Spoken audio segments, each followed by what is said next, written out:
Hi, Ruth here, and I'm in the kitchen, and I want to talk about meal planning today. Some of you do meal planning well, others of you would like to learn, so let me share a few tips of what I do and what works for me. First of all, it's always nice to write that out. You can do that in an app. There are several of them that are free that you can find on your phone.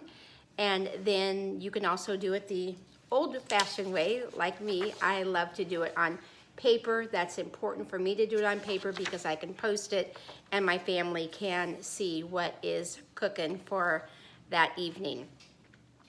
I just found these off of Pinterest, so don't be overwhelmed when you go on there, but just find one that fits you because you need it to work for you so that you can make this happen. So the first thing that I do is I check my ads when they come out. I take my Sharpie and I go through and I circle all of the things that are items that are interesting to me that I would use in my meals. So that's the first thing that I do. And then from there, I can kind of plan what I already have in the freezer or the refrigerator, in the pantry, and what I'm gonna be purchasing, and I can make my meals from there for the week. I do 7 to 10 days. You do what works best for you. A lot of people will do a month worth of meal planning and they just repeat the same menu plan every single month. So whatever works for you, that's what you need to be using. The other tip is to do theme nights. Those are always fun. Don't be afraid of theme nights. A lot of people do Taco Tuesday. Of course, it can be any variation of tacos, so crunchy tacos, soft tacos, burritos or burrito bowls. So you're gonna have those main ingredients on hand anyway, and so they'll work just fine in changing up that theme night. If you do pizza, some of you purchase it out. Consider making pizza in. You can do them on the pre-made pizza dough or pizza crust. You can buy the dough in the rolled up containers and then just pop them out, roll them out, throw them in the oven. You can do them on English muffins, and there are some really fast 5-minute crust recipes that you can make. We even have one on Pampered Chef, so let me know and I'd be happy to send that to you. So theme nights are great. Don't forget breakfast. Breakfast is economical, it's full of protein, and quick and easy to make, so that's certainly something that you can do for dinner time, just because breakfasts are often neglected in the morning because we are all so busy and we don't have the time to sit down and enjoy something. So whether it's a quiche, whether it's eggs, pancakes, French toast, make sure you've got your protein with it, and that goes real fast and real easy. The other item that you can do when you are meal planning is to look at your family calendar. So if you've got something that's a big deal that night and you know that you don't have a lot of time, make sure that whatever it is that you've put on here is one of those Pampered Chef meals that's 30 minutes or less.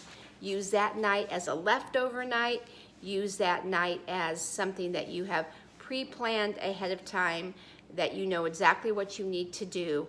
And don't be afraid of sack dinners. That is something that just takes a little bit of planning in the morning time or in the afternoon when you've got just a few minutes, and put together sack dinners, and they can eat them in the car or whatever event that you're going to. So that's another option in meal planning, to put that into your budget and into your planner when you are looking at your family schedule. The other thing is batch cooking. Don't be afraid to cook multiple things at the same time. If you're barbecuing chicken for your family, choose extra breasts or thighs and cook those ahead of time, and then fall back on those because you've planned on that in your meal a couple of days ahead. And so you've already got the chicken already cooked. Same with ground beef. Instead of just cooking the taco meat for that night, do another pound or 2 and have those frozen in Ziploc freezer bags. So it's already finished. All you have to do is just season it up according to what you're making, and you've saved yourself 10 or 15 minutes by having that already done. And it doesn't take any longer really to cook a pound of ground beef than it does to do 2 or 3 pounds.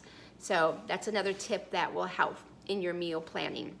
And then when you're finding things on sale, like our grocery store just had buy 1 package of Foster Farms chicken breasts and you get 2 free. So I bought 1 package for about $16 and I got 2 more for free. So I came home, opened them up, washed them all real good, and then I froze them on a cookie sheet. And then when they were frozen, I took them out and put them all into 1 Ziploc bag, kind of like what Costco does, so each one was individually frozen. So when I pull them out, it's easier to pull out what I just need instead of having this big lump of chicken. They've already been washed or are ready to go, and pretty easy. So another thing that you can do is to just freeze things ahead of time, and then you know what's in your freezer and that you can make your meals planning from that.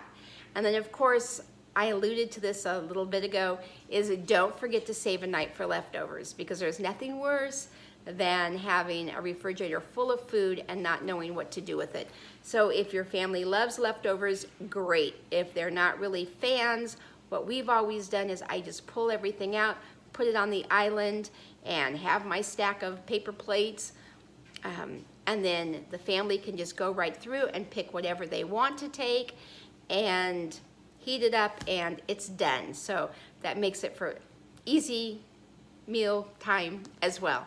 So I hope this was helpful for you, and I hope that you can find a couple of tips, if not all of them, that you're gonna implement to make life a little bit easier when it comes to meal time.